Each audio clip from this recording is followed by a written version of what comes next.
Il y en a sur Malasta. Ça va très vite, c'est très dangereux.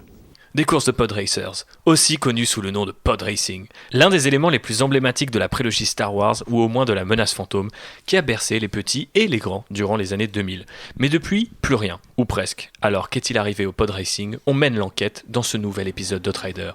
JB, tu peux faire défiler notre drapeau sur la ligne de départ, on y va.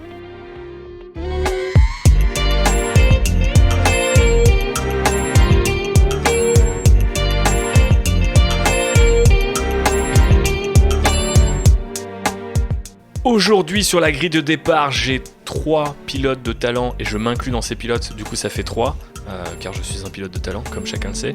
Et on va commencer d'abord par la personne que j'ai déjà nommée au sein de cette introduction, à savoir Jean-Baptiste. Comment allez-vous ? Très bien.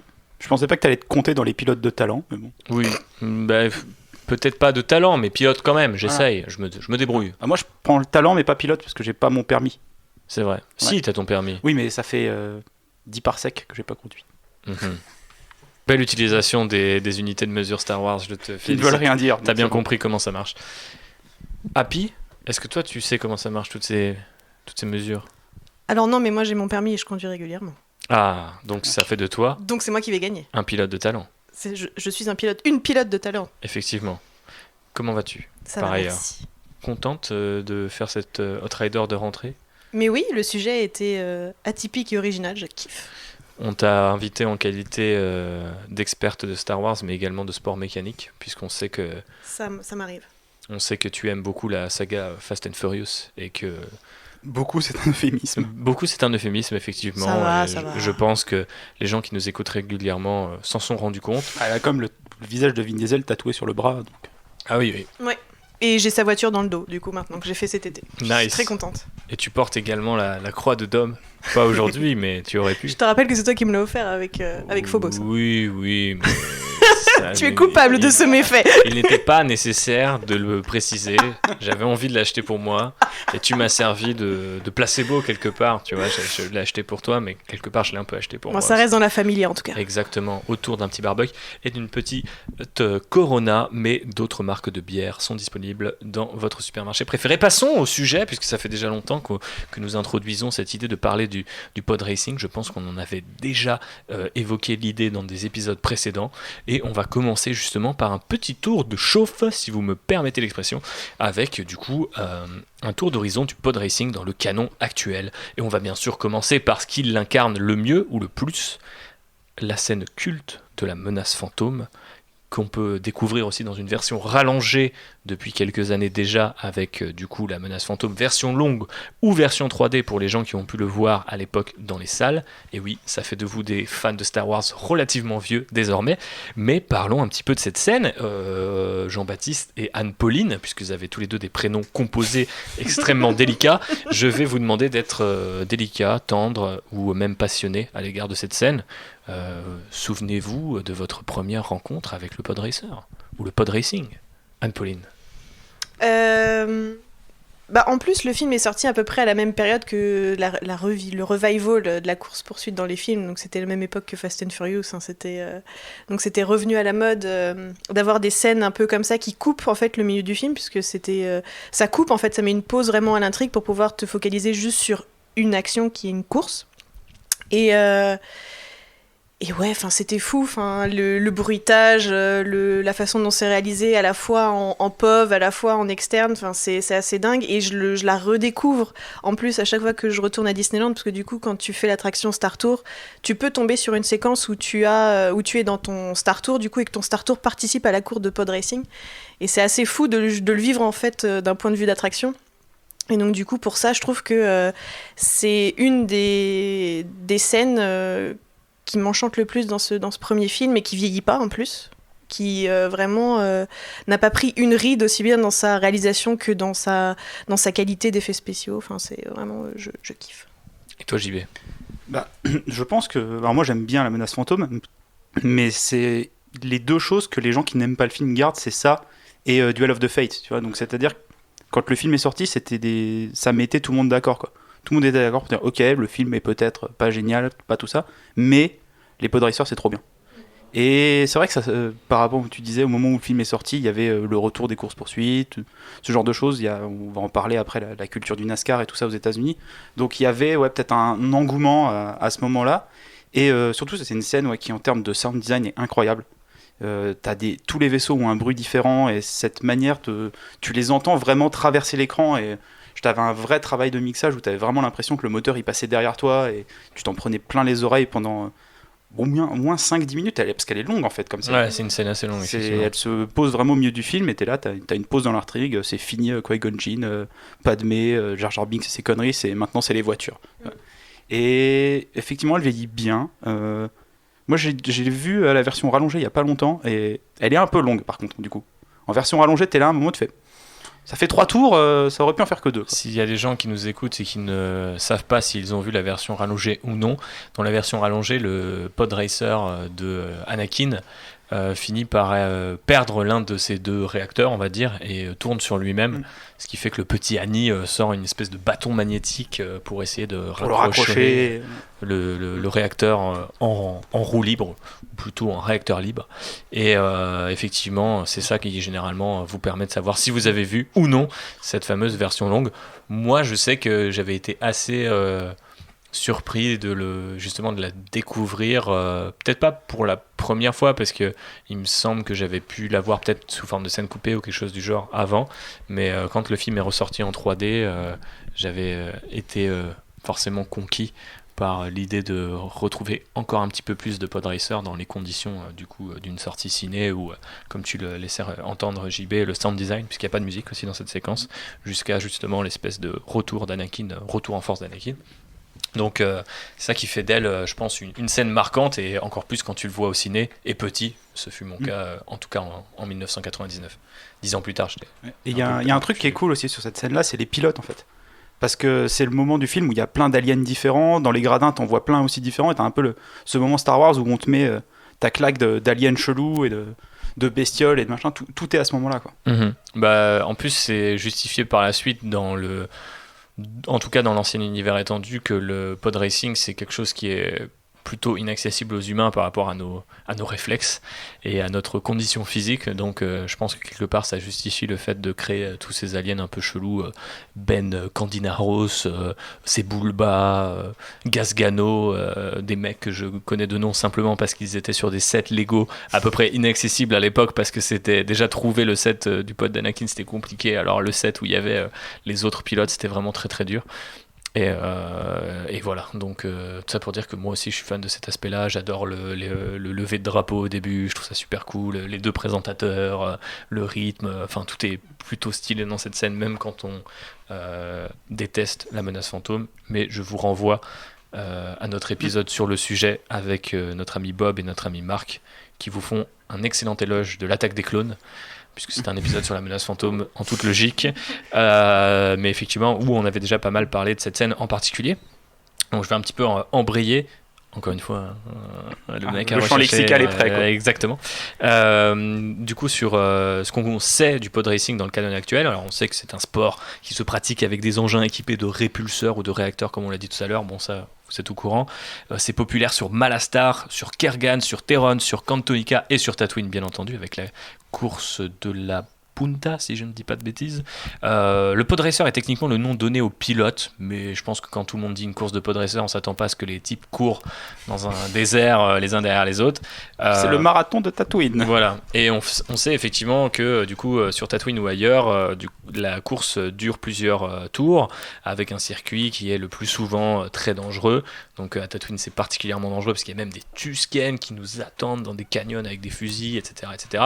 On sait aussi qu'il y a certains participants qui ont quelques gadgets en plus pour éliminer la concurrence. Comme je disais, on apprend un peu plus loin que le pod racing est un peu complexe pour les humains et que du coup Anakin serait le seul à en être capable.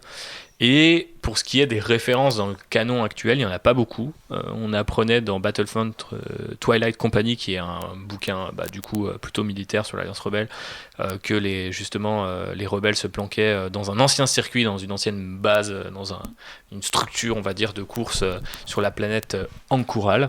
Ok, cool. On sait que le pod racing trempe dans les activités criminelles, ça on le devine quand même pas mal avec la menace fantôme, mais ça avait été confirmé par un petit jeu mobile qui s'appelle Star Wars Uprising.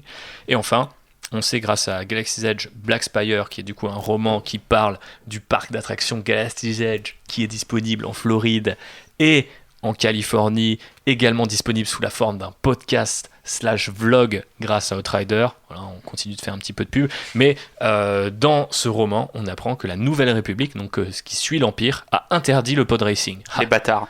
C'est vraiment, ça vous prouve que quelque part, Le First Order avait raison. peut-être. Je ne voulais pas aller jusque-là. Je vais à fond. Ouais, c'est le podcast, on va à fond. Effectivement, c'est le podcast, on va à fond. Go big or go home, on a dit. Et du coup, après sa première apparition dans la menace fantôme, le pod racing, du coup, c'est limité à quelques mentions que je viens de citer. On en voit aussi dans Clone Wars et Rebels, de temps en temps, on nous parle de pod racing, il y a des mentions. Dans l'attaque des clones, justement, puisqu'on en parlait, on voit aussi un écran à un moment dans le bar où Obi-Wan va prendre un verre. Il y a effectivement des sports un peu chelous du type une sorte de cricket avec des droïdes et une nouvelle course de pod racer. Mais en gros, c'est à peu près tout. Ce qui me pose un petit peu une première question, c'est que si on fait le ratio entre les apparitions du pod racing et son apparente popularité, en tout cas en préparant ce podcast, j'étais vraiment persuadé, puisque comme JB j'allais à fond, que le pod racing c'était super populaire et que tout le monde aimait ça et que tout le monde voulait voir un spin-off sur le pod racing, alors qu'en fait peut-être pas. Alors du coup, comment expliquer la popularité du pod racing? Eh bien, on va en parler tout de suite avec l'ancien univers étendu. Est-ce que vous savez quelque chose sur le pod racing dans l'ancien univers étendu, mes chers amis? Alors, pas du tout. Mais qu'est-ce que vous devinez du pod racing du coup par rapport à ce que vous avez vu de la menace fantôme? Et si vous vous placez si vous mettez à la place d'un auteur qui en 1999 voit le film et on lui dit bah écoute, pour l'univers étendu il nous faudrait un truc qui élabore un petit peu sur ce qu'a fait George, qu'est-ce qu'on imagine? Qu'est-ce que vous auriez imaginé? Un spin-off sur les Gungans, directement. Ouais, non, mais je parle sur le pod racing en particulier. Mais... Non, mais c'est ça, en fait, il y a quasiment rien eu. Moi, pod racing sous-marin. Je connais pas énormément l'univers étendu, mais j'ai pas l'impression d'avoir vu une couverture de comics ou un roman qui parle de ça, quoi. Et c'est assez bizarre que ça a été un peu éclipsé, quoi. Ça a été mis sous le tapis. Et très rapidement, du coup. Pas forcément par Disney. Happy. Bah, sur mes rares incartades dans l'univers étendu, qui sont pas nombreuses, mais j'en ai quand même fait un peu, parce que j'avoue que moi, quand j'avais vu la menace fantôme et cette course m'avait tellement enchantée, j'en voulais plus, quoi, vraiment. Et je me suis dit peut-être que je trouverais mon bonheur autre part. Bon, après, bien plus tard, hein, mais quand commençait à avoir la démocratisation de tous les supports de l'univers étendu, que ce soit comics, romans, etc. Et pas du tout, en fait. Enfin, c'est ce que tu disais, le ratio est tellement infime, voire minime. Moi, j'ai j'ai abandonné, quoi. C'est triste, mais on pourrait penser justement ce que tu disais au tout début sur le fait qu'il y ait quelque chose de, c'est une activité, en fait c'est un prétexte pour une activité secrète qui permet de faire des paris chelous, blanchir de l'argent, tu vois, faire ce genre de trucs, quoi. Effectivement, mais du coup ce qu'on sait du pod racing dans l'ancien univers étendu vient avant tout du RPG, d'un RPG Star Wars, parce qu'il y en a eu plusieurs, mais celui-là s'appelle Endless Vigil. Et du coup, en gros, ce qu'on nous a expliqué à cette époque-là, c'est à peu près tout ce qu'on peut comprendre de la menace fantôme si on n'est pas trop bête et qu'on aime bien élaborer, mais sans non plus partir dans d'immenses délires. Alors du coup, le pod racing trouverait ses origines dans des courses de chars avec des animaux à travers la galaxie. Bon, vu qu'effectivement le design des pod racers reprend celui des chars antiques avec 2 chevaux devant, 2 répulseurs, pardon, et une petite nacelle, on n'est pas trop surpris. Même le décor de l'arène, c'est oui, tellement... c'est baignure, quoi.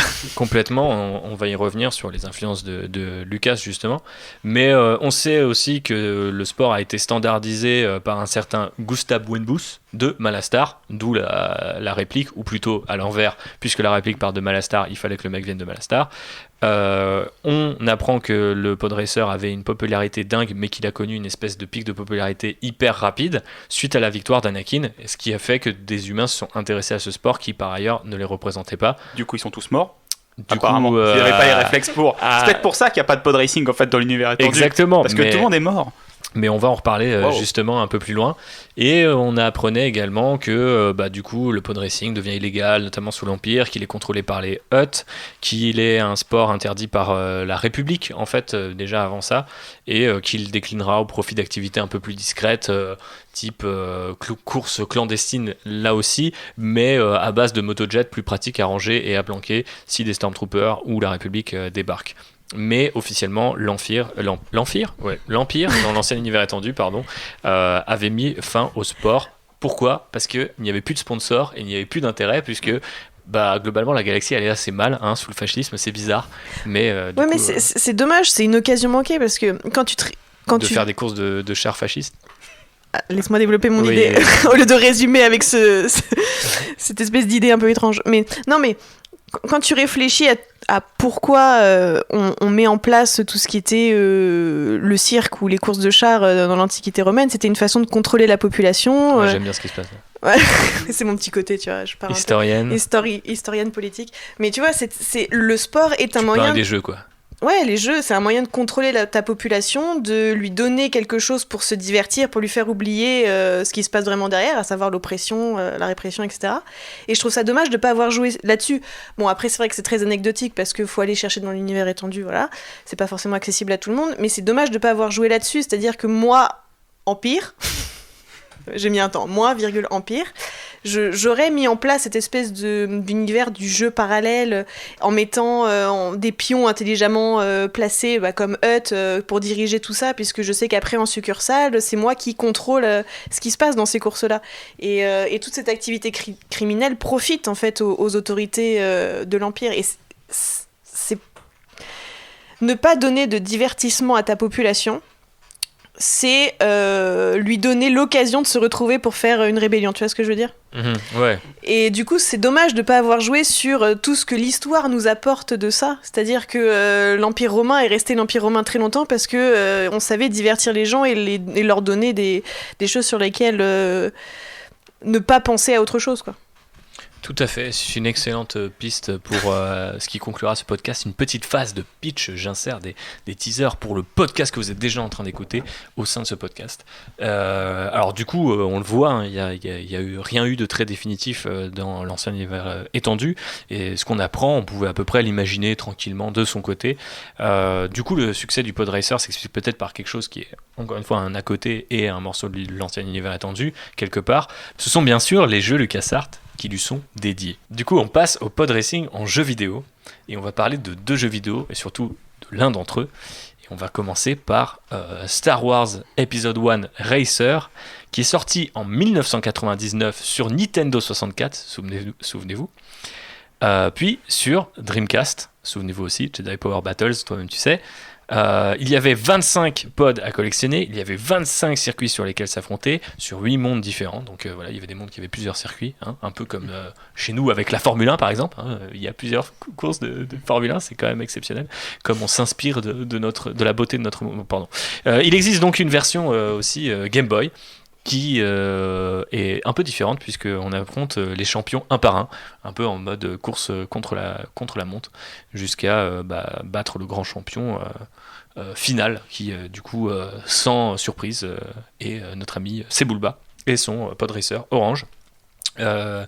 Le jeu, j'allais dire film, est ressorti récemment sur PS4 et sur Nintendo Switch, et notre ami Jean-Baptiste, en grand enquêteur qu'il est, a mené une petite partie depuis sa Switch et nous en rapporte tout de suite la review.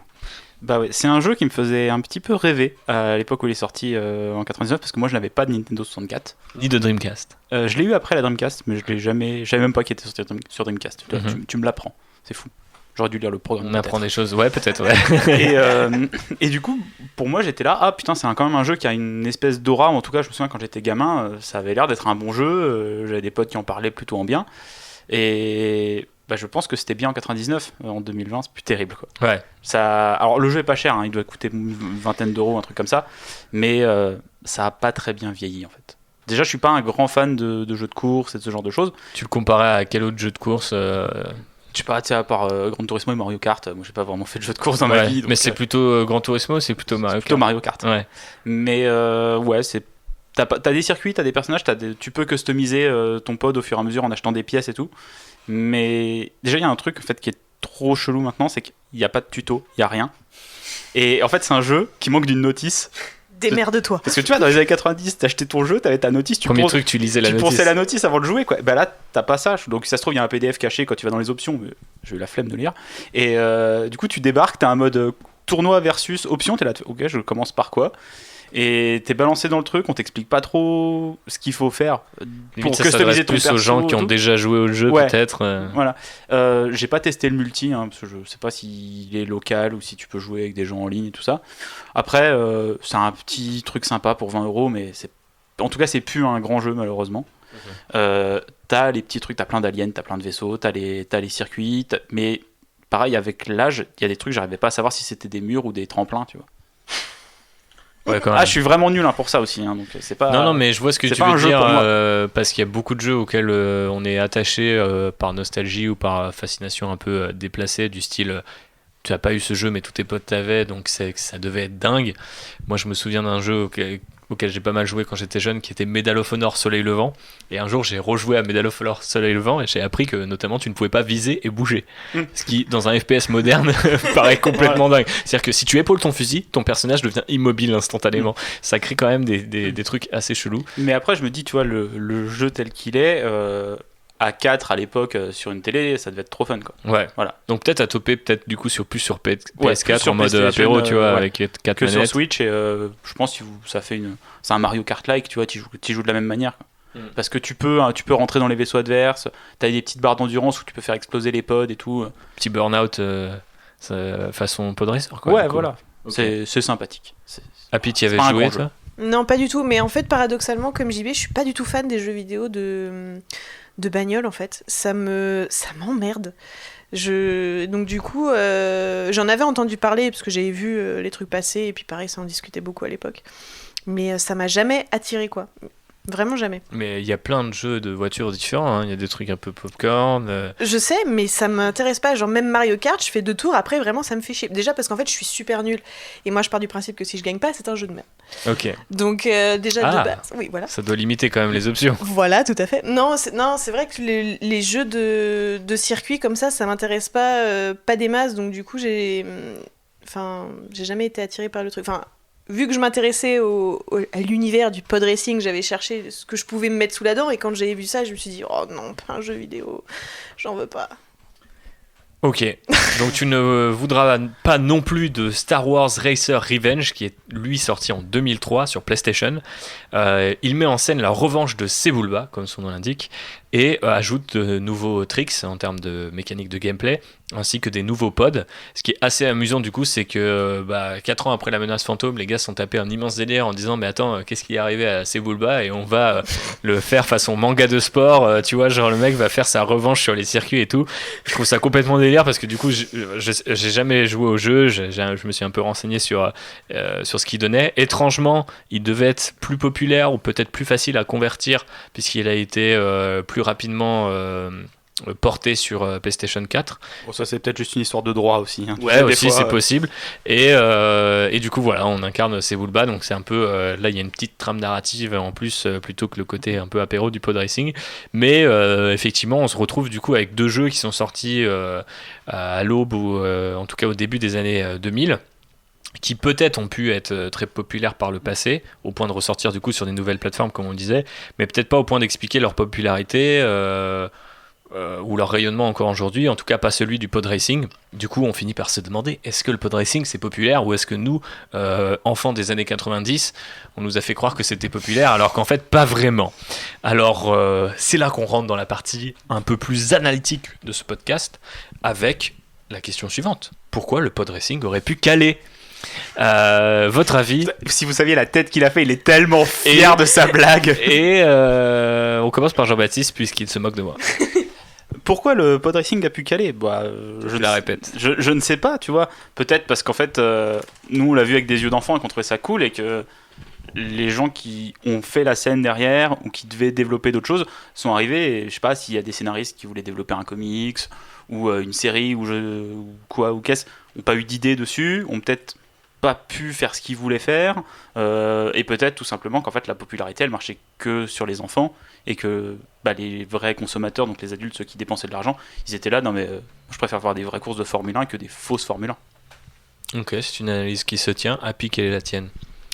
Pour moi, je pense que l'intérêt du pod racing dans Star Wars avait terminé sa boucle. En fait, depuis très longtemps. Attends, mais laisse-moi développer. Je présente Ok. mon idée, après je développe. Présente ton idée. Tu es nul comme professeur des universités. C'est Ah non, en je fait, coupe mes étudiants, c'est comme ça. en fait, l'idée c'est que de façon très générique, une bagnole, ça te permet d'avoir depuis toujours dans l'esprit américain, une voiture c'est un symbole d'émancipation sociale. Et là, dans Star Wars La Menace Fantôme, le pod racing et la victoire d'Anakin sert le propos de l'émancipation sociale d'Anakin qui, après avoir réussi sa course et être vainqueur de cette course, s'émancipe en passant de la case d'esclave à celle qui est supérieure, puisque c'est comme ça qu'il se fait repérer par les Jedi. Et donc du coup, le propos était terminé en fait dans cette idée, et qu'une fois que le tour de la question était fait, finalement, est-ce que c'était utile de le réutiliser dans un autre film ? Puisque finalement, après, on était vraiment que focus sur l'univers des Jedi et plus vraiment sur les disparités sociales qui existent dans l'univers Star Wars. Ce qui est dommage d'ailleurs, mais voilà. Pour moi, donc du coup, le pod racing avait servi son propos, puisque je pense qu'on est arrivé à une période aussi au début des années 2000 où tu peux plus parler vraiment de course-poursuite pour parler de course-poursuite. On parlait de Fast and Furious, c'est la même chose. C'est la course-poursuite, la course en général est un facteur d'émancipation sociale dans le fait que la famille Toretto est une famille qui vient de la banlieue de Los Angeles, qui est donc pauvre, et que leur seul moyen d'avoir du fric, c'est de gagner des courses de bagnole, en trafiquant les voitures, etc. Et c'est pour ça que ça alerte les autorités qui se disent « Attends, le gars sort de tôle, il est pauvre, mais quand même, il sort des bagnoles de ouf de son garage, c'est bizarre. » Donc ça va faire les flics. Mais voilà, c'est ça, c'est qu'en fait, on a un tournant en fait au début des années 2000 dans à quoi sert une course-poursuite, c'est ce facteur d'émancipation sociale, c'est que peu importe la caste où tu viens, tu peux tuner ta bagnole, tu peux devenir un champion, tu peux devenir un malabar qui a plein de fric à la fin, parce que justement t'as réussi à bien customiser et à gagner des courses. Et c'est ça en fait qui transforme le propos, et du coup tu peux plus faire des courses-poursuites à la boulite, où tu as juste pendant 30 minutes, ou même les Blues Brothers, où t'as vraiment littéralement une demi-heure de course-poursuite de 38 bagnoles de keufs qui poursuivent la voiture des mecs. Comme tu disais tout à l'heure, JB, c'est en version longue, c'est long du coup, parce que du coup, regarder une course de voiture pour une course de voiture, bah dans ces cas-là, tu te mets devant la Formule 1 dimanche. Et en fait, c'est ça, c'est que quand tu vas voir un film où il y a de la course de bagnole, c'est que ça doit servir un propos. Et c'est pour ça que la bagnole s'est aussi transformée avec le temps. C'est qu'aujourd'hui, tu vois plus des courses de bagnole traditionnelles, même Fast and Furious a bien compris que la recette ne fonctionnait plus, c'est que maintenant tu fais des courses-poursuites contre des sous-marins, des hélicoptères, des cartes, enfin tu fais des courses-poursuites contre tout et n'importe quoi. Ou Il n'y a même... pas encore eu contre des cartes, je crois pas. Mais si. Ah non, alors là, je suis pas d'accord. Fast and Furious 5. Quand non, Fast and Furious 6, pardon, avec la série avec Luke Evans, quand ils font des courses-poursuites, ils ont des espèces de cartes très aplaties dans Londres qui renversent les bagnoles. Ok. C'est des espèces de pseudo-cartes. T'as quand même une définition très très large du karting, quoi. Écoute, le c'est truc un fait- karting qui est à ras du sol, il n'y a pas de fenêtre, il n'y a pas de portière, il n'y a que des... Bon, Ouais, c'est un tremplin sur roue. ouais, donc ça n'existe pas, c'est un Effectivement. kart amélioré. Mais bon, bref, en tout cas, faut que tu ailles plus loin dans ta démarche. Tu peux plus faire de la bagnole contre la bagnole. Si tu veux montrer un truc un peu rigolo de course-poursuite, tu mets un tank, tu mets des Mais trucs. là, les voilà. pod racers, du coup, c'est pas des voitures à proprement parler. Du Oui, coup, non, ils mais- peuvent tous être Oui, différents. mais c'est ça, mais c'est que du coup, ça doit servir autre chose. Parce que du coup, quand c'est trop long, et pour ceux qui aiment vraiment les courses de voiture, une course de pod racing, c'est ouf. Hein. Tu veux en avoir surtout sur plein de médias différents, pas forcément Oui, je longs. confirme. Tu veux pas forcément hyper long, tu n'as pas besoin que la scène dure 10 minutes, mais tu as besoin de l'avoir de façon parcimonieuse dans d'autres supports. Et c'est dommage qu'ils aient arrêté là-dessus. Mais je pense que c'est aussi un effet de mode, puisque le côté course de bagnole, on va pas se mentir, ça a un étiquetage très vite film de beauf.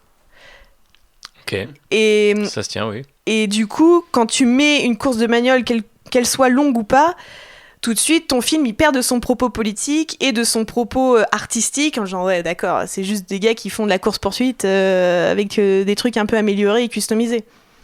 Et donc du coup, il y a probablement ça aussi qui a dû jouer dans la balance, c'est que après un film peut pas non plus durer 3h30, et si tu veux clôturer une saga, tu mets pas du pod racing à toutes les sauces, quoi. Effectivement, j'aime beaucoup cette analyse. Et tu parlais des gens qui aiment du coup les courses de bagnole. Et il y en a un qui s'appelait George Lucas, je sais pas si vous connaissez, et du coup qui aurait pu dans une autre vie être pilote de course. En tout cas, c'est ce à quoi il aspirait quand il était jeune et encore au lycée. Elle avait retapé sa première bagnole. Il avait même acheté, vous savez, ces espèces de ceintures en mode bretelle pour, tu vois, type rallye et véhicule de course. Et puis un jour, 3 jours en fait avant son diplôme au lycée, il a eu un accident et il a tapé un arbre. Et il a fait un tout droit dans un pare-brise puisque la ceinture qu'il avait achetée et qu'il avait customisée ne l'a pas retenue. Et du coup, le pauvre George a eu les poumons comprimés, plusieurs côtes pétées et s'est retrouvé sur le carreau. Heureusement, il a été sauvé par un monsieur qui s'avérera plus tard être en fait le grand-père du demi-frère de Kathleen Kennedy, l'actuelle présidente de Lucasfilm, comme quoi le monde est petit. Mais du coup, Cette anecdote est improbable. Et du coup, on la tient de la bouche de Kathleen Kennedy elle-même lorsqu'elle présentait The Force Awakens en 2015. Mais du coup, le petit George, si j'ose dire, a été du coup secouru et a eu le temps de méditer sur ses actes et sa passion dévorante pour les voitures et en tout cas la course de bagnole, parce que c'est vrai que quand on le voit comme ça et par les interviews qu'il a pu donner ou les portraits qu'on fait de lui, on peut imaginer George Lucas comme quelqu'un d'assez studieux. Il se trouve qu'au lycée, en gros, c'est un mec qui séchait les cours pour pouvoir faire des courses de bagnole et donc sur son lit d'hôpital, il a commencé à un petit peu remettre en cause sa future carrière. Il se trouve que du coup l'accident a du coup changé sa vie et pour beaucoup de gens c'est l'accident qui a permis à Star Wars d'exister, puisque peut-être qu'on connaîtrait aujourd'hui George Lucas sous le titre d'un excellent pilote de course. Pour la petite anecdote d'ailleurs, puisqu'on enchaîne les anecdotes dans ce podcast, l'accident de George Lucas a été remis en scène dans Legends of Tomorrow, il y a quelques années, et je trouve que les gens étaient en mode ah trop marrant, ils font en sorte que le 12 juin 1962 George Lucas il a un accident. Alors il a vraiment eu un accident, c'est juste qu'effectivement du coup il y a survécu et du coup j'imagine que je n'ai pas vu cet épisode de Legends of Tomorrow, mais les choses ne se passaient peut-être pas exactement pareil lorsque nos aventuriers traversaient l'espace et le temps. Mais pour revenir sur ce bon George Lucas, il a continué quand même à filmer des voitures et des courses. Et c'est comme ça qu'il a fait la rencontre de Haskell Wexler, qui a, on dirait, un nom de personnage de Star Wars, mais en fait c'est un futur directeur photo qui l'invitera à l'University of Southern California, où il fera ses études de cinéma. Et du coup, la passion pour l'automobile restera quand même, puisque dans son deuxième film, American Graffiti, qui est une quasi-autobiographie d'ailleurs pour l'aspect petit jeune homme qui est fasciné par les bagnoles, la voiture est présentée justement, comme le disait Happy, comme un outil d'émancipation et du coup aussi de pouvoir quelque part, parce qu'on croise un moment un Harrison Ford avec une caisse plutôt stylée et on se dit tiens c'est vrai que quand même avoir une caisse plutôt stylée c'est sympa, donc voilà. George Lucas ne s'est pas arrêté du coup à American Graffiti puisqu'il y a eu le Pod Racer et même avant tout ça il faisait pas mal de films. Il y a à l'université il y a un film qu'il a fait pendant ses études qui s'appelle 14208, aussi connu sous le nom de 14208 A Man and His Car. Ah oui, c'est voilà, super poétique, celui-là je connais plutôt. qui du coup est un film étudiant de George Lucas où il y a, on retrouve un peu tous les tics de montage qui sont assez classiques pour filmer une course de voiture, mais qu'on va retrouver plus tard dans la course de Pod Racer, notamment l'idée que c'est des gens qui observent la course de loin, qui commentent la course, puis on revient sur la voiture, puis on revient sur le chronomètre. Bon, c'est un montage et une mise en scène qui est forcément celle d'un étudiant en cinéma, donc il n'y a pas non plus les moyens ni la virtuosité qu'il a eu depuis, mais c'est assez révélateur du coup de son amour par rapport à ça. Et du coup on imagine que si le pod racing n'a pas quelque part survécu à la menace fantôme, c'est peut-être aussi parce que la passion que George Lucas a à l'égard des courses de voiture, elle est presque intime en fait, puisque le mec a eu un accident de voiture en revenant. Alors il n'était pas en train de faire une course, hein, il revenait chez lui, mais j'imagine que ça vous fait réfléchir. Et il dira plus tard d'ailleurs avoir rencontré des grands pilotes. Il a continué de faire des events. Pour le teaser, j'avais mis aussi à un moment, je crois que c'était pour la sortie de la revanche des Sith. On avait, je crois que c'était Toro Rosso ou Red Bull qui avait refait les bagnoles aux couleurs de Star Wars. Donc il avait discuté avec ces mecs-là et il disait qu'il y a beaucoup de gens, enfin il connaissait beaucoup de pilotes anciennement pilotes professionnels qui avaient arrêté au premier accident parce que ça les avait vaccinés un petit peu à vie. Et forcément, quand on n'a peut-être pas cette relation-là, on n'écrit peut-être pas des trucs sur le pod racing. Après, tu regardes dans quasiment tous les films Star Wars, il y a des pseudo-courses-poursuites et des pseudo-scènes de voiture. Parce que même dans l'épisode 4, l'attaque de l'étoile noire, vu que c'est dans une tranchée, c'est comme un circuit au final. Et c'est les pilotes de X-Wing qui se font rattraper par les TIE Fighters. T'as la course de motojet dans la forêt sur Endor. Et peut-être qu'arrivé au pod racing, en fait, il avait les moyens techniques d'enfin mettre en scène quelque chose qui était à l'image de ce qu'il voulait faire. Même si après, dans l'épisode 2, il revient, il fait une pseudo-course-poursuite avec les voitures Coruscant, tu vois, mais... Puis l'épisode 3 s'ouvre sur une course-poursuite également, donc... en quelque sorte. J'ai du c'est mal plus une bataille spatiale, quoi. C'est plus une bataille, mais tu vois, il n'y a pas ce côté... les véhicules, les vaisseaux se suivent et arrivent à un point, comme dans le 4 ou dans le 6, quoi. Ouais, effectivement, c'est une tradition qui a du coup perduré de manière un petit peu subtile mais sensible, je dirais. Il y avait aussi une autre influence que tu citais qui est énorme sur George Lucas, c'est Ben-Hur. Est-ce que tu veux nous parler du coup de ce rapport entre les deux, Happy ? Je sais pas si je suis la mieux placée, mais je pense que c'est assez éloquent quand tu regardes le film. Le choix d'un décor très désertique, la façon dont est montée l'arène qui marque le départ et l'arrivée, tu as l'impression de retourner dans la Rome antique avec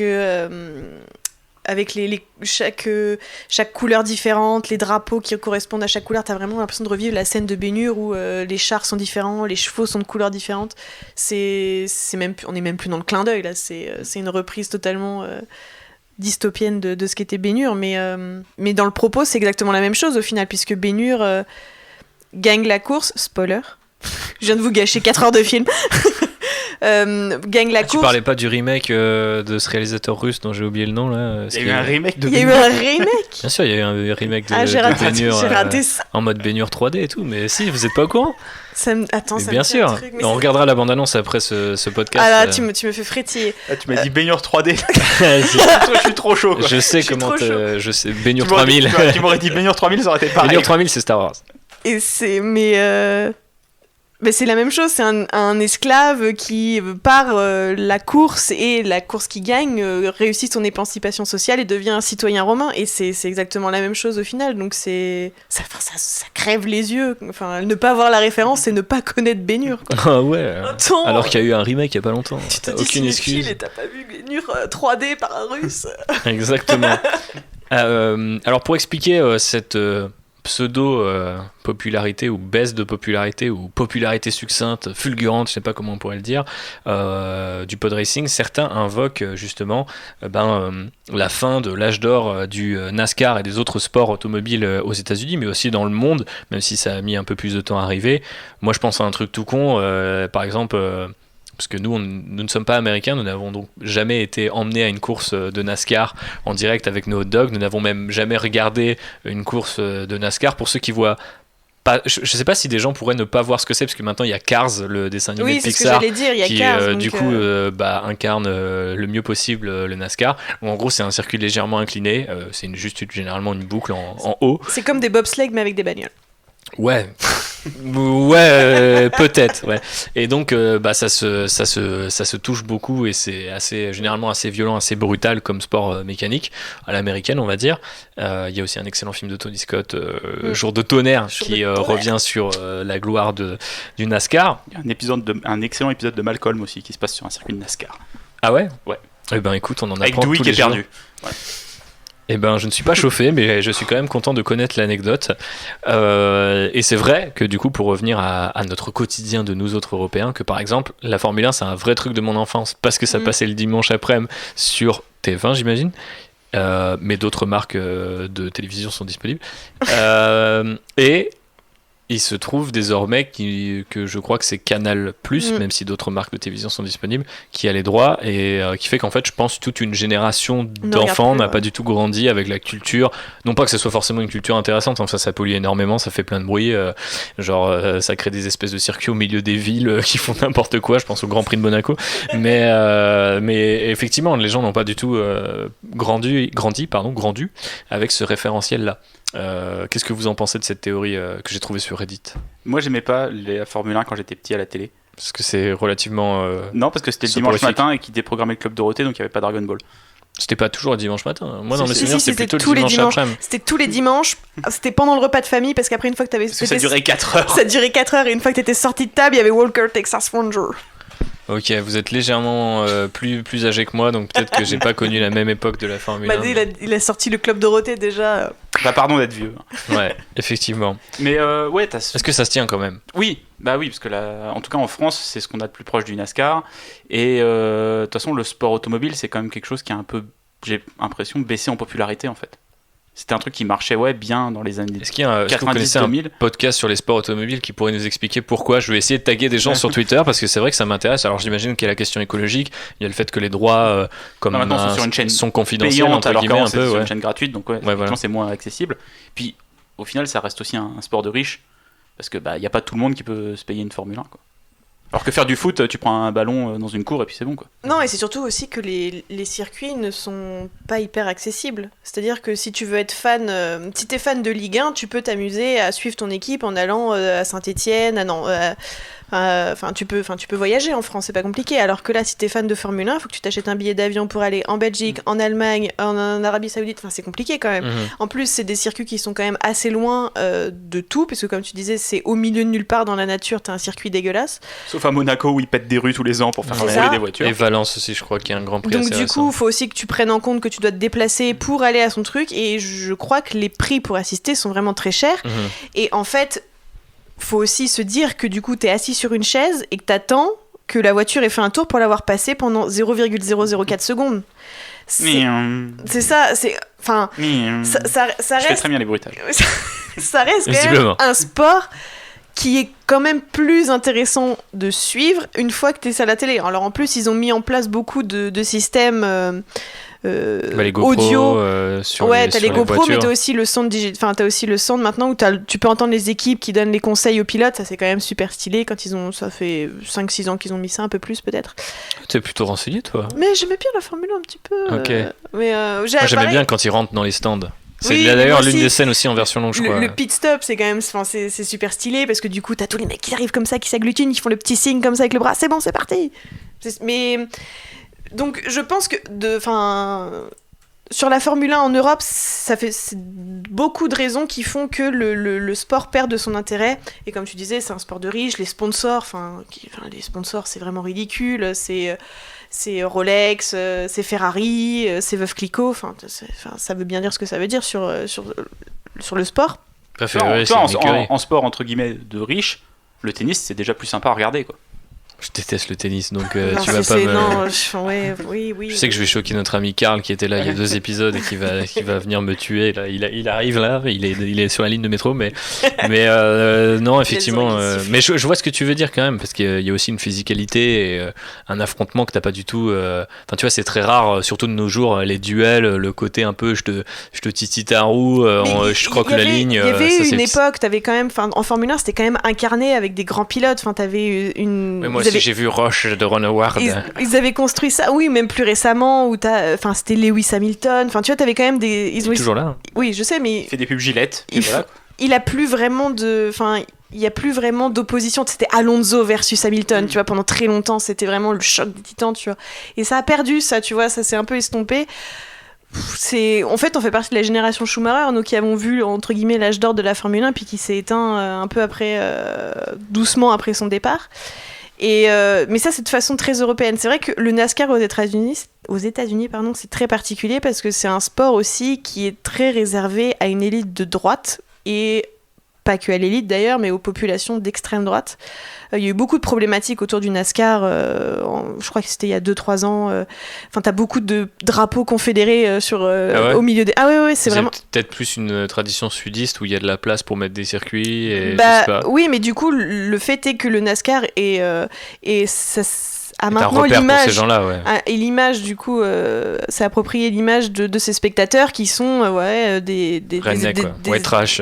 Des extrémistes de droite qui sont sur ces circuits-là. Et du coup, le fait que ça soit pas du tout populaire de ce côté-là et que c'est réservé du coup à une élite, pas forcément riches, mais plutôt racistes, ça donne pas envie, quoi. Mais je pense pas que ça soit... Mais je pense que la course de bagnole fascine, parce que sinon, on n'aurait pas eu Cars 1 et Cars 2, quoi. Surtout chez Disney, parce que si Disney s'est dit, je vais faire des yeux avec une bagnole et une bouche pour faire un film avec que des bagnoles qui tournent, qui font... je vais faire une histoire d'amour entre une voiture et une Porsche, enfin, tu vois, ils se sont dit, c'est qu'il y a un foyer quelque part, et même en France, le film a gagné sa popularité, le nombre de jouets Cars que disponibles, Cars continue encore de faire vendre.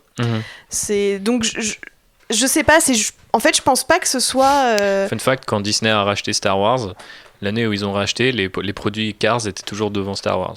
Mais ça m'étonne même pas. En plus, quand t'achètes des produits Cars, t'es même pas obligé d'avoir vu le film, t'achètes juste des bagnoles à ton gamin. Et c'est ça qui réussit, c'est que de toute façon les Hot Wheels, regarde, elles sont toujours là, elles sont toujours vendues en magasin.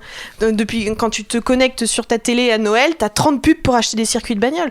Je pense pas vraiment que la bagnole perde de popularité, je pense que c'est le sport, l'institution sportive de la bagnole qui perd en popularité, mais tout ce qui est en dessous, de façon annexe à la voiture, donc tout ce qui est les films, les jouets, tout ça, ça continue de faire vendre, parce que la bagnole c'est intemporel et que ça restera pour toujours cet objet fantasmé d'émancipation sociale. Je vais avoir la plus grosse voiture, la plus belle voiture, la plus rouge voiture, voilà.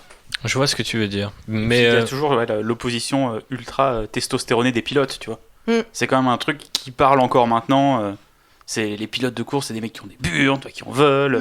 Ça fait partie encore des idéaux masculins de maintenant, tu vois, parce que c'est un sport dangereux, tu peux en mourir, alors que voilà, tu meurs pas quand tu joues au foot, quoi. C'est chaud, tu vois. Ça arrive, mais c'est plus rare, j'imagine, quoi. C'est vrai que généralement la Formule 1 c'est un peu plus définitif quand tu percutes un mur à 300 km/h, même si de nos jours ils ont des moyens de limiter la casse. Si j'ose dire.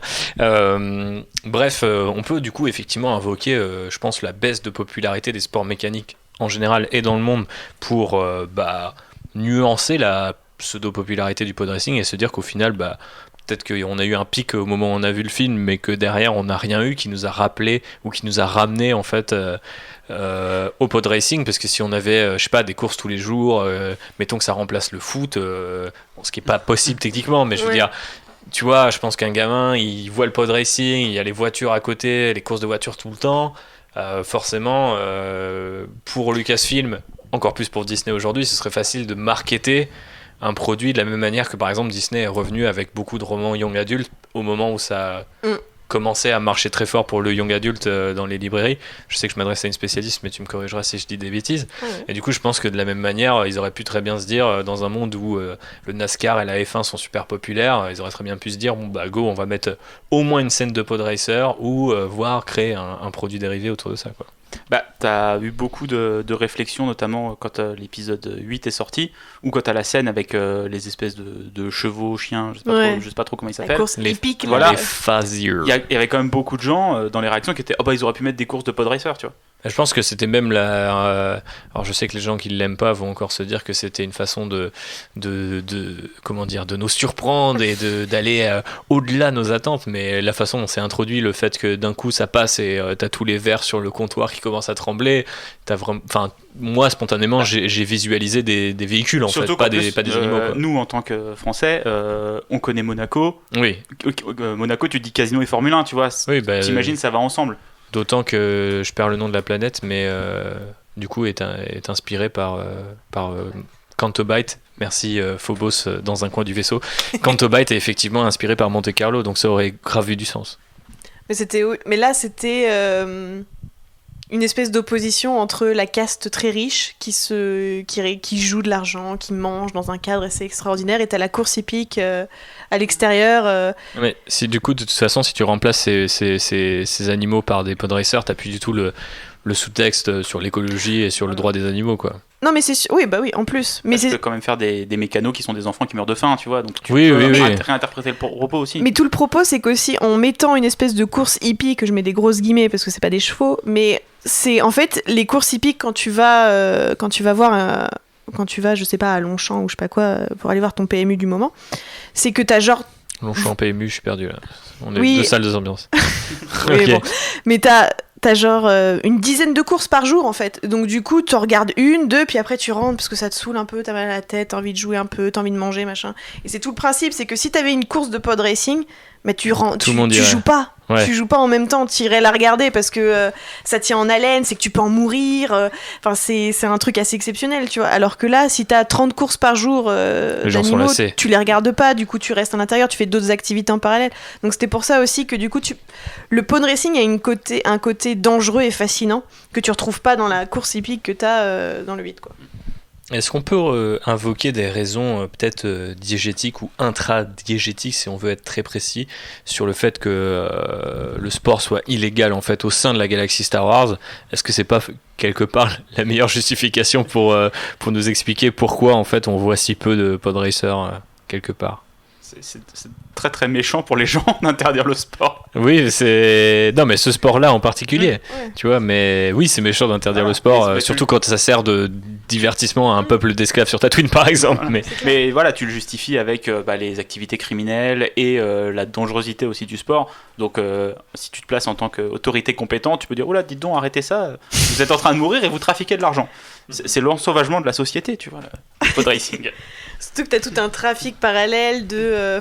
Anakin, pour finir son vaisseau, il le dit en subtexte que ça fait genre plus de 5 ans qu'il est en train de bosser dessus pour pouvoir le terminer. Donc déjà, t'imagines, s'il te faut 5 ans à chaque fois que tu dois terminer un vaisseau pour pouvoir faire la course, on n'est pas couché. ouais, mais quelque part, c'est un bel hommage, du coup, justement, à l'inaccessibilité du sport Oui, mécanique. quoi. mais c'est ça, mais c'est que du coup, c'est un sport qui est tellement compliqué d'accès par déjà le fait d'avoir un vaisseau pour pouvoir y participer, mais aussi parce que du coup tu peux en crever parce que t'es un être humain et que tu sais pas gérer toutes les dynamiques en place pendant la course. Ça fait plein de freins en fait, c'est non seulement politique mais aussi pratique, technique, en fait on dirait qu'il a fait exprès de prendre un truc qui est impossible à reproduire par la suite, comme ça il dit non mais je le fais qu'une fois, de toute façon personne m'en voudra si je le refais pas, parce que de toute façon c'est impossible, politiquement, mécaniquement, économiquement, donc du coup c'était malin. Je pense que c'est les sénateurs humains, entre guillemets, qui ont interdit parce qu'ils pouvaient pas en faire. Ouais, c'est ça. Ils avaient le seum. Ils ont trop le seum. Et puis c'est loin au final. C'est loin du centre, si tu veux aller voir une bonne course, t'es obligé de te taper... D'aller sur Tatooine, putain tu vas pas sur Tatooine Ouais. quand t'habites à Coruscant. T'habites à Coruscant, ça met du sable dans les bottes et tout, j'aime pas ça. Je déteste le sable. Non, mais par ailleurs, on le voit dans La Menace Fantôme, le circuit est rediffusé. Alors peut-être que aux gens dans les tribunes, mais on a l'impression que vu qu'ils parlent plusieurs langues et qu'il y a des espèces de petites caméras robots qui tournent, c'est possible que ça soit diffusé dans d'autres planètes, quoi. Même de manière un petit peu, on va dire, illégale. En stream, tu veux dire? En stream, exactement. Mais du coup, dans le même ordre d'idées, est-ce qu'on pourrait pas également invoquer la distance qu'a mis Disney avec la prélogie? Parce que je sais pas si vous vous souvenez d'une affaire qui au final s'est avérée plus ou moins vraie, c'est que dans la deuxième bande-annonce du Réveil de la Force, on avait des drapeaux qui faisaient référence sur le château de Maskanata au pod racing et notamment aux couleurs du pod racer de Anakin, qui était peut-être un bel hommage déguisé du monteur de la bande-annonce à Anakin Skywalker et à son parcours en tant que seul pilote à avoir jamais terminé une course vivant, mais il se trouve que quelques années plus tard on a appris que effectivement en fait c'est les couleurs des drapeaux etc avaient été ajoutées par l'entreprise qui faisait la bande-annonce et que les drapeaux tels quels n'avaient jamais été pensés pour faire une référence au pod racer, et c'est pour ça que dans le film en fait il n'y a pas du tout cette référence là et ces visuels là qui sont convoqués. C'est possible, peut-être que Disney se dise c'est un élément emblématique de la prélogie et que si on le case sur quelque chose, les gens vont peut-être avoir un petit peu peur ou ils vont avoir des flashbacks de Jar Jar. D'un autre côté, ça les empêche pas de faire beaucoup de trucs autour de Dark Maul. Donc du coup, la question paraît un petit peu, je sais pas, difficile à répondre. Qu'est-ce que vous en pensez? Je sais pas, moi je ne comprends pas pourquoi dans tout l'univers étendu, il n'y a pas eu un truc sur le pod racing, quoi. C'est vraiment C'est pour ça qu'on est là, hein. Parce que on essaie de se comprendre. Ils shootent dans une poubelle, ils font 60 comics Dark Vador, mais ils font pas un truc sur le pod racing, quoi. Ouais. T'as l'impression est-ce qu'ils le voient comme un truc tellement de niche qu'ils ont peur, qu'ils considèrent que c'est pas quelque chose qui est vraiment si populaire que ça.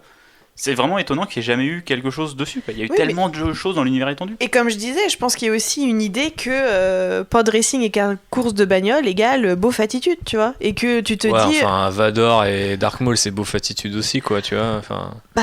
les couvertures à base de Dark Maul en mode ninja qui découpe des types, enfin, je suis désolé, mais. Oui, non, mais pas bien chercher sûr. très loin, quoi. Mais non, mais c'est vrai que le côté course de voiture a pas bonne réputation à Hollywood. Enfin. Ça dépend, parce que quand même, tu te retrouves avec des films cotés aux Oscars, genre Le Mans 66 qui se retrouve aux Oscars et tout.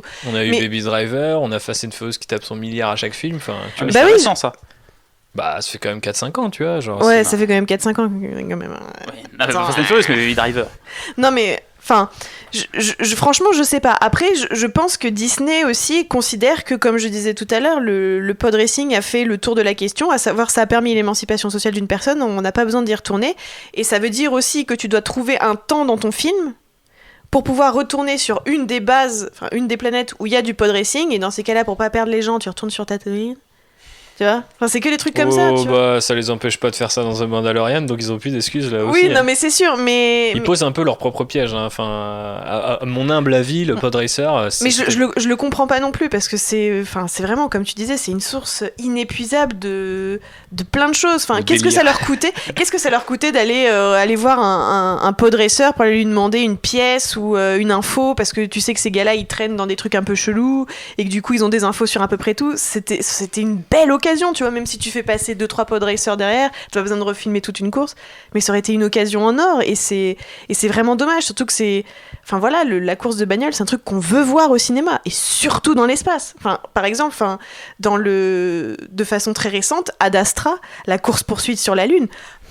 Mais c'est ça qu'on veut. Ouais, c'était assez stylé. C'était Alors pour super les gens stylé. qui n'ont pas vu le film, c'est avec des rovers.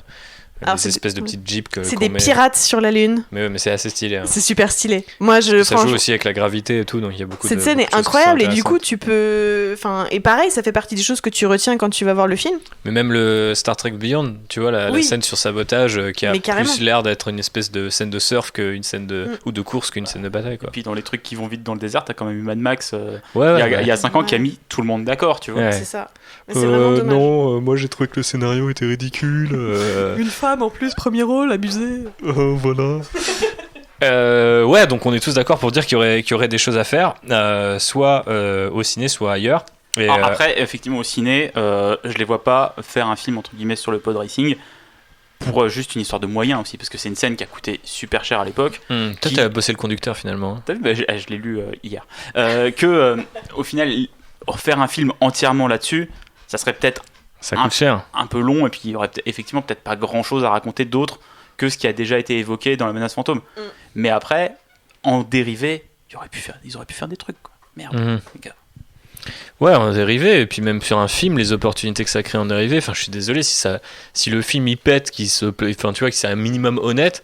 Enfin, tu vois, si tu me fais un jour de tonnerre like dans Star Wars, je veux dire, si ça a de la gueule, je pourrais pas cracher dans la soupe en mode oh ça raconte rien. Je serais en mode genre Ouais, bah, ouais, bien ok, sûr. ça raconte air, frère, mais t'as fait un putain de film avec des courses dans l'espace, je suis obligé de kiffer, tu Bah, vois. c'est ça. J'ai mon Speed Racer dans l'univers de Star Wars, je le prends, tu vois, et puis derrière. Pète ton attraction à Galaxy's Edge, sors-moi tes 47 Lego et je refais la grille en diorama, enfin que sais-je, mais genre non, en vrai, je pense qu'il y a des opportunités, mais on va en reparler un petit peu. Juste après avec notre phase de pitch, puis même le dernier truc que je voulais placer, c'était même du côté du jeu vidéo. Quand on voit ce que EA a fait et continue de rééditer ces titres-là, je dis en ce moment, enfin il y a encore les Need for Speed, d'après ce que je vois, on va dire sur le même créneau, tu vois, de jeu de course un peu apéro, un peu délire, plutôt stylé.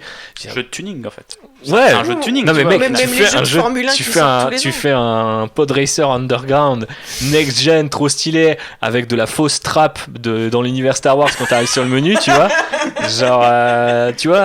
Avec des néons de Mais couleurs. non, mais t'imagines le délire. Enfin, il y a un vrai. Enfin, je sais pas, ça convoque un truc parce que le fait que ça soit des courses plus ou moins criminelles, plus ou moins avec des paris sous le manteau, que ça trempe avec les huttes, mais d'un autre côté, comme l'a fait Happy en 5 minutes, nous a expliqué comment l'Empire pourrait pouvoir vouloir se servir de tout ça, comment l'Alliance rebelle, moi personnellement, c'est mon pitch aussi, pourrait vouloir se servir de tout ça. Tu te dis putain, mais mec, en termes de mécanique de gameplay, tu tapes des courses, t'améliores tes trucs, de temps en temps, t'as un mec qui vient pimenter la course parce que je sais pas, en fait, c'est un pilote impérial infiltré, tu vois, et c'est le nouveau gars, et c'est la propagande impériale va révéler qu'en fait c'est lui l'as des as, tu vois, et tout le monde va se mettre tous les aliens vont mettre leurs différents côtés pour niquer l'humain qui, comme par hasard, en fait, triche, tu vois, et réussit à finir ses courses parce que, je sais pas, il y a une IA de ouf, un droïde de ouf pour l'aider. Enfin, il y a 12 000 trucs à inventer autour de ça, quoi. Alors après, ok, effectivement, culture beauf, culture de niche, culture pas tellement dans la mode et tout, mais, Ouais, mais tu vois, ils l'ont évoqué dans Résistance où il y a des courses de vaisseaux au début de la série. et c'est trop bien. C'est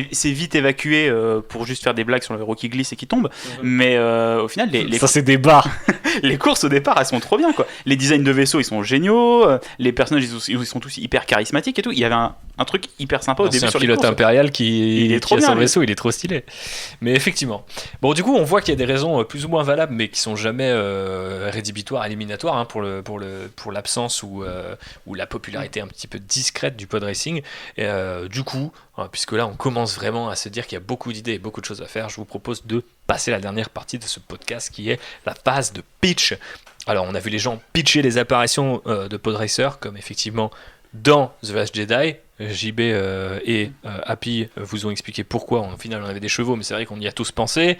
On a aussi vu des artistes de talent comme Hayden Sherman, donc c'est comme Hayden Christensen mais Sherman comme un char Sherman, que vous pouvez aller suivre sur Twitter et Instagram, qui est un mec que j'adore, qui est un super dessinateur de comics, qui a fait une page de manga, façon manga de sport version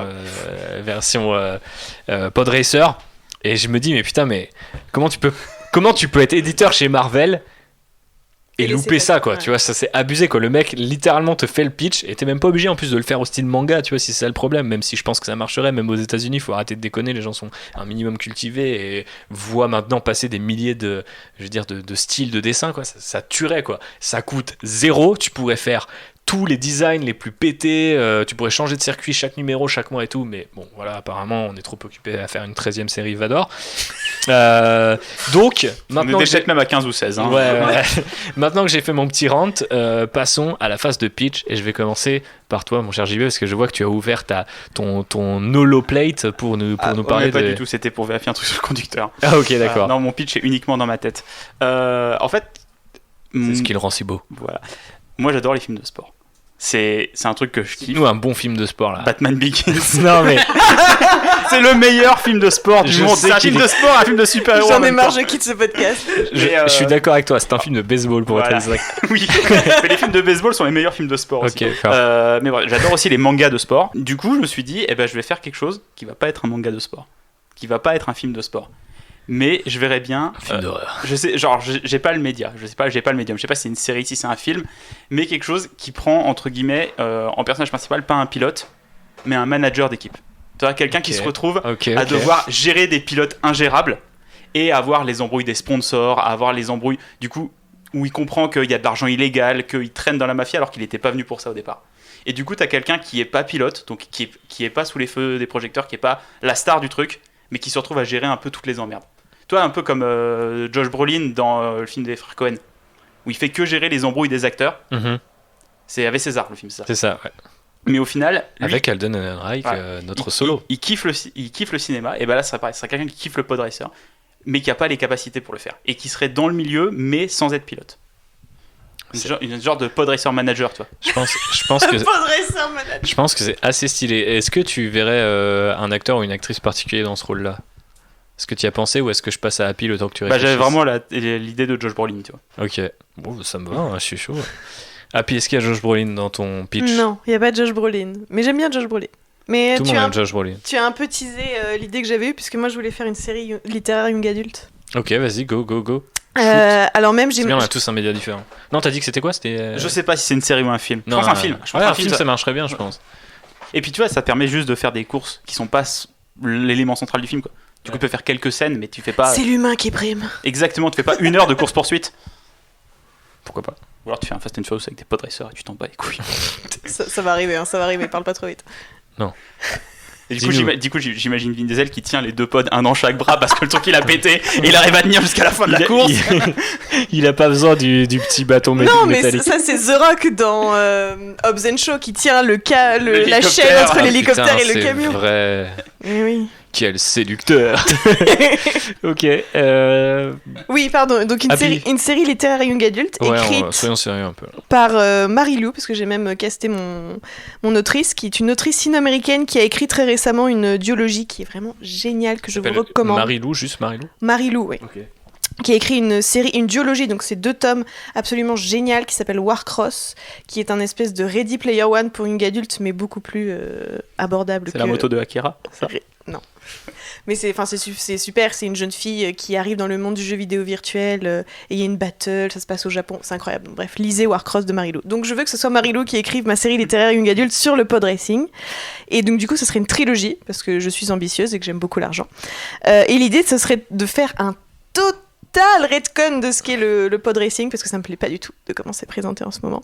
Donc du coup, moi je veux installer... C'est pas vraiment présenté, donc je pense que Voilà, je sais même pas donc si on parlerait de redcon. Ça fait 1 heure qu'on dit qu'il n'y a rien. Donc je veux redcon et je veux légaliser le pod racing, et donc du coup j'installe mon intrigue dans un futur très très très éloigné de la saga Skywalker. On fait ça dans 100 ans, 1000 ans, je m'en fous. Ah ouais, quand même. Ouais, je m'en fous.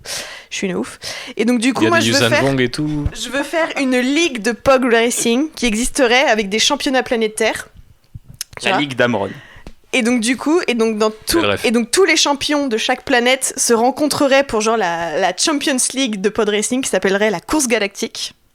Et donc du coup après ça serait un peu comme les Miss France, parce que du coup le gagnant ou la gagnante de la course de pod racing galactique, elle vivrait pendant 1 an dans un château magnifique, genre elle aurait tout l'or de la République, ce serait vraiment le champion pendant 1 an, tu vois, il aurait accès à tous les privilèges. Et donc du coup on suivrait un héros, mais j'ai envie de changer. Je veux un héros alien, tu vois, genre un peu gender fluide. Il est ni femme ni homme. Je veux changer, j'en ai marre des garçons, des filles dans Star Wars. Les humains, ça suffit 5 minutes. Mais bon, il sera entouré d'humains pour pas perdre tout le monde non plus. Et du coup, il aura une équipe un peu de outcast, tu vois, la Chosen Family, parce que c'est l'esprit Fast and Furious qui reste en moi malgré tout, et qui vont devoir déjouer les probabilités parce qu'ils viennent d'une caste sociale très basse pour devenir champions. Et donc du coup, il y aurait bien sûr tous les éléments que j'aime dans les littératures young adultes, donc de la diversité, donc la Chosen Family, un complot politique évidemment, et des enjeux sociaux extraordinaires. Et sur cette trilogie, du coup, ils vont déjouer la politique en place et se rebeller à l'intérieur de ce château, parce qu'évidemment ils gagnent à la fin du tome 2, à la fin du tome 1, dans le tome 2 ils habitent dans le château, et dans le tome 3 ils destituent le pouvoir politique en place. Fin. Ok, je sais plus quoi dire après cette trilogie. C'est les Miss France dans le pod racing en résumé. Ok. Mais tu sais que le podcast c'était pas les Miss France dans Star Wars, mais bah tu devrais. C'est bien dommage qu'il n'y ait pas de Miss France dans Star Wars. Il y a bien un endroit, ils font un concours de Twi'lek à poil et ils choisissent la bien gaulée. Miss Tatooine. Waouh, somme. Ça serait une hutte. J'aimerais reprendre désormais contrôle de ce podcast avec ma propre idée pour pitcher à quelque chose à base de. Trouve mieux que le concours Miss France avec Miss Hutt, bravo. Non, je vais avoir du mal honnêtement. C'est un argument de poids, je dirais. Du coup, ce serait une série Disney+ pour ma part, puisque du coup, je voulais la avertiser. facilité. On aurait un médium différent chacun. Ah bah moi, mon film il serait sur Disney+, mais il coûterait $30. Bien vu. Est-ce qu'ils financent les génocides chinois ou pas? Bah évidemment. Ah, effectivement. Renseignez-vous, c'est important. Blague à part, du coup. Et je reviens sur quelque chose d'un peu plus léger avec du coup cette fameuse série qui se déroulerait du coup soit sous l'Empire, soit un peu comme The Mandalorian, genre juste après l'Empire, mais en fait il y a encore 2-3 endroits dans la galaxie où ça pue un petit peu. Donc le pod racing, vous avez suivi, est interdit. Et du coup, j'ai limite envie de mélanger mon pitch au tien, JB. Parce que du coup, moi, mon idée, c'était qu'on avait une adolescente... Tu peux faire une série spin-off de mon film, si tu veux. C'est ça, c'est un peu la façon de procéder de Lucasfilm en ce moment. Hein. On connecte les briques, il faudrait surtout pas créer un deuxième truc à côté. On adapte les livres d'Happy. Moi, mon film, c'est un prequel de ces bouquins, et toi, t'es un spin-off. Exactement. Tout est lié. C'est fou.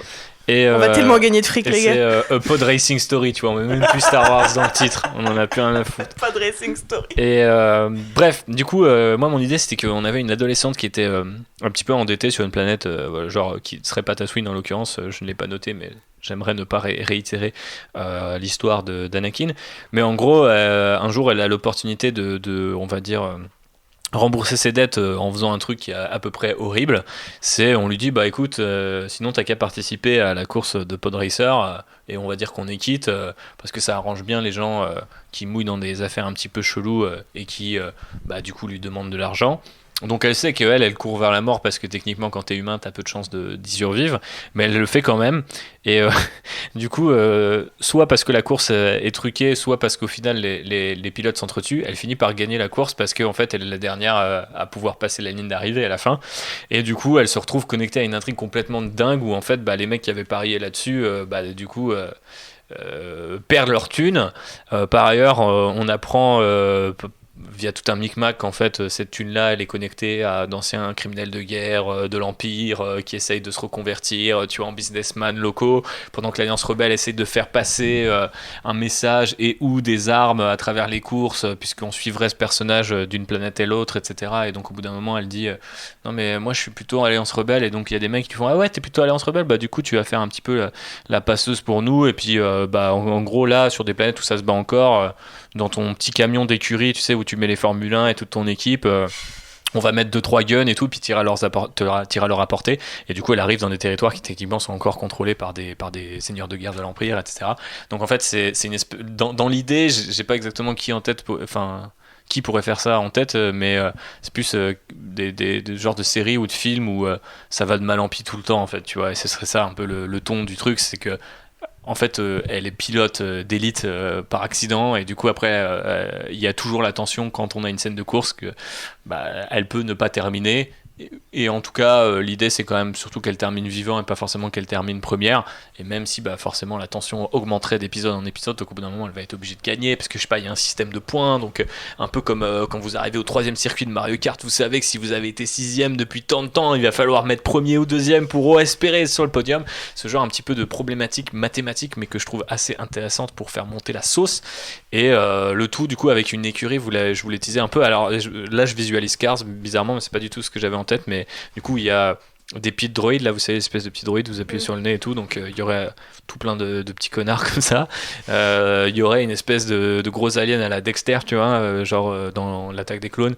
qui est genre un peu le manager de l'équipe et tout et qui la prend sous son aile parce qu'il est en mode genre waouh je vais faire une affaire c'est là que je voulais mélanger le pitch parce qu'il se dit putain elle est trop forte elle a gagné une course où aucun humain n'avait jamais gagné alors qu'en fait bah, elle a gagné un peu par le hasard et voilà du coup lui aussi s'embarque avec ses propres problèmes et tu peux connecter ça au passé de Poe qui dealait des épices tu peux mettre Babou Frick en mécano et je signe direct ok tu vois moi je pensais à un autre truc mais qui est un peu dans ton idée c'est que je me suis rappelé en écoutant le pitch de Happy que c'est canon dans l'univers étendu actuel que Han Solo entre les épisodes 6 et 7 au bout d'un moment il a investi dans des courses avec Chewbacca et genre parce que avant de reprendre son activité de contrebandier donc je me dis il a bien fallu qu'il perde son argent à un moment voilà tu peux même taper un petit caméo de Harrison Ford CGI-isé en 2050 ou Alden Ehrenreich vieux tu vois donc je pense que ce serait lourd. Je pense que ça serait lourd. Non mais voilà, c'est à peu près ça l'idée.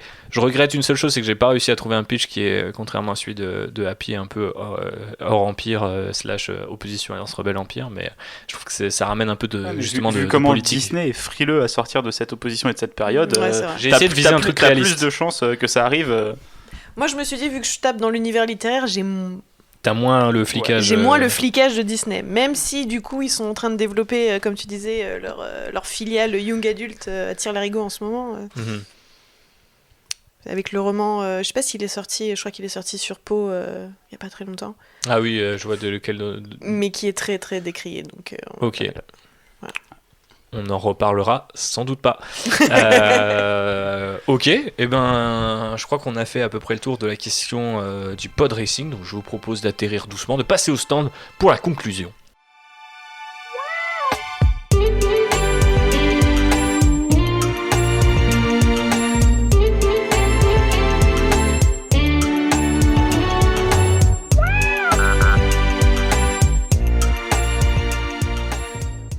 Merci à toutes et à tous de nous avoir suivis. Merci à vous, Anne-Pauline et Jean-Baptiste, d'avoir participé. De rien. J'aime Beau beaucoup. Jean-Michel Claudel. Si. Eh bien, c'est moi qui vous remercie parce que j'étais content d'entendre vos pitchs et vos analyses très pertinentes. On espère que tout le monde les a appréciées.